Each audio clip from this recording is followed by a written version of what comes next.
हाँ बोलो मैया। गुरुजी, हमें मदद की ज़रूरत है, क्या आप कर देंगे? क्या?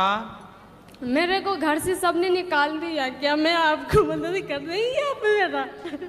किसने निकाल दिया आपको? भाई ने बेच लिया, पति ने घर से निकाल दिया। पति ने क्यों निकाल दिया? क्योंकि वो दूसरे शादी कर रखे हैं। आप बहुत समझाया, उसकी चाची है। सगी चाची? हाँ जी। उसने कहा कि जो तुम ना दूसरे जगह शादी कर लो, तुम इसको छोड़ दो। फिर मतलब भी आपके पति को उसकी सगी चाची ने फंसा रखा है? हाँ जी। जय श्री कृष्ण भक्तों, राधे राधे। आप सब कैसे हो? आशा करती हूँ आप लोग कुशल मंगल से होंगे। भक्तों सुनिए, देखिए आज पंडाल में एक बहन आई है, अपने दुख दर्द महाराज जी से कह रही है। आप लोग इस कथा को पूरा सुनना, समझना। हम मिलते हैं आपको कथा के लास्ट में। बच्चे और पति कहाँ हैं? सब है। तो उसके पति को नहीं पता? सबको पता है, फिर भी उसको सब सपोर्ट करता है, मेरे को कोई नहीं करता। आज मैं ना बहुत दिन से ना परेशान होके तो वो कैसी चाची है और कैसे चाचा है? चाचा को पता है? सबको पता है। घर में मेरी मम्मी नहीं है, मम्मी मेरे बचपन में मर गई है। तो उनके बच्चे कितने बड़े हैं चाची के? लड़की 20 साल की है। उनकी लड़की 20 साल की है जी। और लड़का नहीं है? लड़का 18 साल का। तो उस लड़की को भी पता है? सबको घर में पता है गुरुजी। आज मैं भाई ने देखो ये कितना बढ़ता हुआ कलयुग है कि आजकल आदमी रिश्तों को भी नहीं देख रहा है। सगी चाची है? सगी चाची है, छोटी वाली। अब देखो जरा, चाची मतलब माँ, चाची मतलब माँ होती है साहब।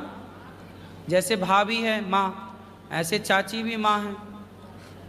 चाची तो माँ होती है। बताओ इस कलिकाल में और क्या सुनने को मिलेगा, पता नहीं क्या क्या सुनने को मिलेगा। अगर मैं कुछ बोलती थी ना तो बेल्ट से मारता था, बस्तर उतार के रात को घर से निकाल देता था। मैं बहुत मजबूर हूँ, इस टाइम मेरी मदद कर दीजिए गुरु जी। मैं क्या मदद करूँ आपकी, बताओ। मेरे बच्चे को गुरुकुल में रख लीजिए, मुझे काम दे दीजिए, मैं करके। वो तो हम बेटा रख लेंगे, काम भी मिल जाएगा, काम की कोई बड़ी चिंता ना करो। लेकिन बेटा आप अपने पति को ठीक करो। मैं बहुत कोशिश करी, सारे लोग ने प्रयास किया, भाई बीच पुलिस वाला कंप्लेंट किया आपने?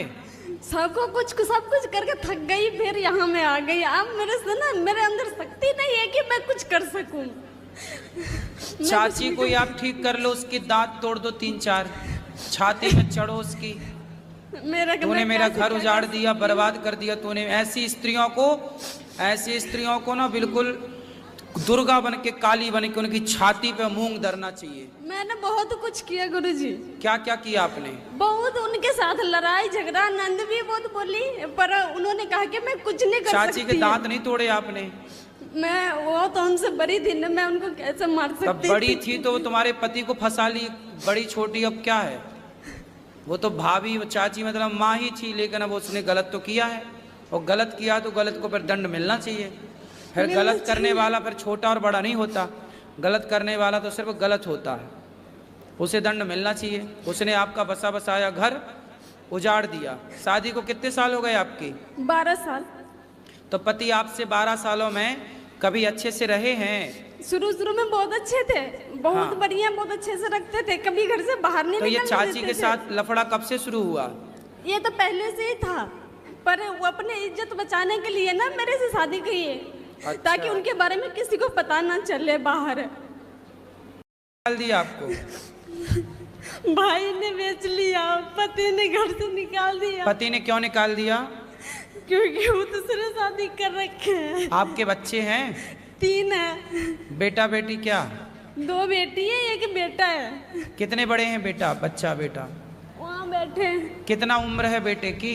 बेटे 8 साल का है और लड़की 10 साल की है। एक छोटी वाली लड़की 4 साल की है। 4, 10 और 8 साल की 8। है। और पति किसी और के चक्कर में पड़ गए? उसने छोड़ दिया, निकाल दिया घर से। तो आपसे तलाक हो गया क्या उनका? वो कहते हैं कि जो अगर घर में रहेगी ना तो फंसरी लगा के मार के और बच्चों को कोठे पे रख दूंगा। कहाँ से हो आप? तरावरी से, करनाल के पास में है। तो जिस स्त्री से आपके पति का चक्कर है, आप उस स्त्री को जाके ठीक नहीं किया आपने उसको पर ये चीज़ें छिपती भी नहीं है ना। चलो आप पति का नंबर देना, बात करेंगे हम। वो बात करना गुरुजी, हाथ जोड़ती हूँ, मुझे यहाँ से मत भेजिएगा, घर ले जाकर। अरे तुम चिंता ना करो, बात भी करेंगे। घर बंद करके बेल्ट से मारता है गुरुजी। अरे कैसे मारेगा, उसको उल्टा लटका के मिर्ची का धुआं देंगे तो चाची निकल जाएगी उसके भीतर से। चिंता ना करो, अभी उसका नंबर देना, हम अभी उससे बात करेंगे तरीके से। उसको जैसे मानेगा मूर्ख आदमी वैसे मनाएंगे, ठीक है? वो आएगा तुम्हें लेने के लिए, यहीं पे लेने तो आएंगे, मुझे भी पता है लेने आएंगे, पर वहाँ ले जाके ना बहुत मारते हैं। हाँ बहुत मारते हैं बच्चों के। मैं काम करती थी वहाँ पर जाके। नहीं, नहीं मारेगा, वो आएगा मेरे सामने ना, मैं बात करूंगा, फिर वो मारना पीटना सब छोड़ देगा, भूल जाएगा। नहीं सुनते, किसी को नहीं सुनते। अरे उसके बाप सुनेंगे, उसकी तो छोड़ दो। उनके तो पापा है भी नहीं। एक बार एक मैया मेरे पास आई, रोने लग गई। महाराज मैं बहुत दुखी हूं, इस संसार में सबसे ज्यादा दुखी मैं हूं। मैंने कहा मां ऐसा कौन सा दुख आया? बोली महाराज 16 तारीख को मेरे बेटे का विवाह होना था, तैयारियां पूरी हो गई थी, निमंत्रण कार्ड बिक गए। निमंत्रण कार्ड मैंने सबको निमंत्रण दिया, घर घर सारा सामान खरीद लिया। 16 तारीख का विवाह था और 9 तारीख को मेरे बेटे की अकस्मात मृत्यु हो गई। एक ही बेटा, इकलौता, ना कोई बेटी ना कोई दूसरा बेटा। अब आप समझ सकते हैं कि इस मां के अंदर कितनी पीड़ा होगी, एक कितना कष्ट होगा उस मां के भीतर जिसका बेटा विवाह की तैयारियां हो गई और जवान बेटा, घर चलाने वाला बेटा, कमाने वाला बेटा अपने बूढ़े माँ बाप को छोड़ के चला गया। कितना कष्ट, कितना पीड़ा उस माँ के भीतर रहा होगा। वो बोली महाराज भगवान ने मेरे साथ गलत किया।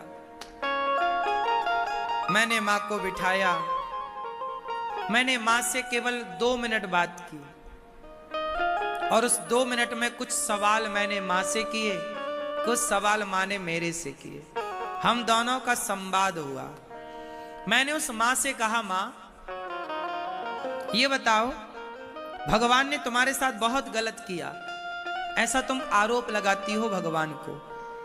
अच्छा ये बताओ कि ये जो तुम्हारा बेटा था ये तुम्हें दिया किसने था? तुम्हें तो बच्चे हो ही नहीं रहे थे। बहुत जगह तुमने प्रार्थनाएं की, हाँ महाराज हमें तो बच्चे नहीं हो रहे थे, शादी के कई साल तक बच्चे नहीं हुए, बहुत प्रार्थना मन्नतें मांगी तो ये बेटा हुआ।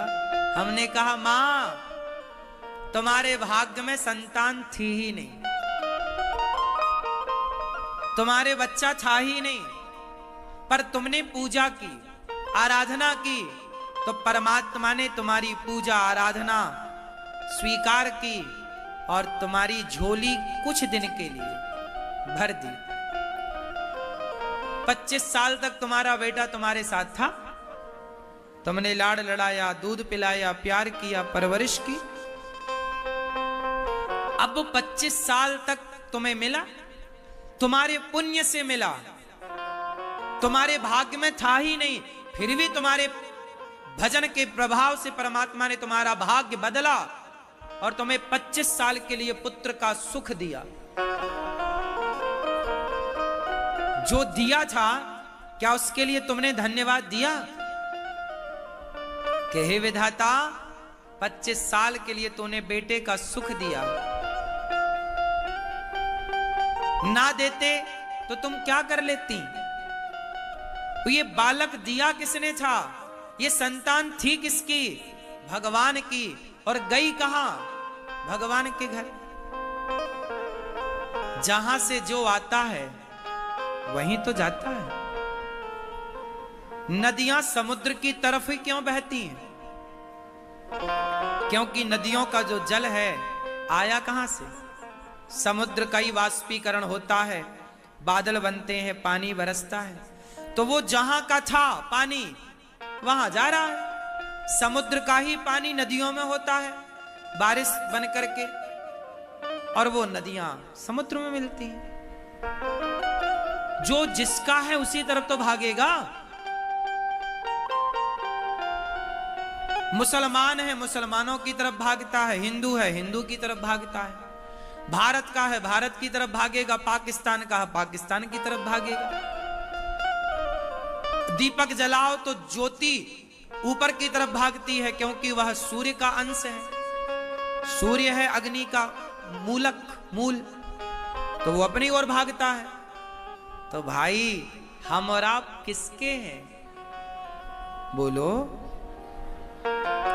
कहां जाते हैं? लोग कहते हैं चले गए। कहां गए? लोग कहते हैं ना भगवान के घर चले गए। आए कहां से थे? जहां से आए थे वहीं तो चले गए। इसी आवागमन को तुम जन्म और मृत्यु कहते हो। समझो तो कोई कहीं नहीं जाता, सब भगवान के घर आते, भगवान के घर से काम पूरा करते। मैं देखो 7 दिन के लिए आपको कथा सुनाऊंगा, कथा सुनेंगे, 7 दिन बाद कथा सुना करके कार्य पूरा। आप अपने घर, हम अपने काम में ला रहे हैं, आप रो रहे हैं। ये सब खेल भगवान का है। इसलिए मेरा कुछ नहीं, समर्पण कर दो प्रभु, अब सौंप दिया इस जीवन का, सब भार तुम्हारे। हाँ अभी हमने कहा जिंदगी की डोर सौंप हाथ दीनानाथ के, महलों में राखे चाहे झोपड़ी में वास ले, पर भरोसा रखना पूरा है भरोसा, मेरी हार नहीं होगी।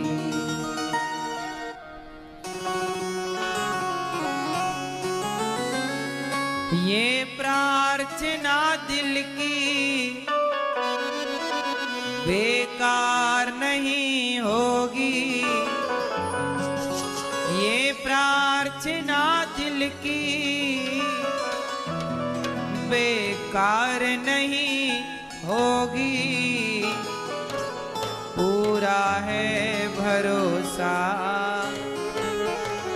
मेरी हार नहीं होगी।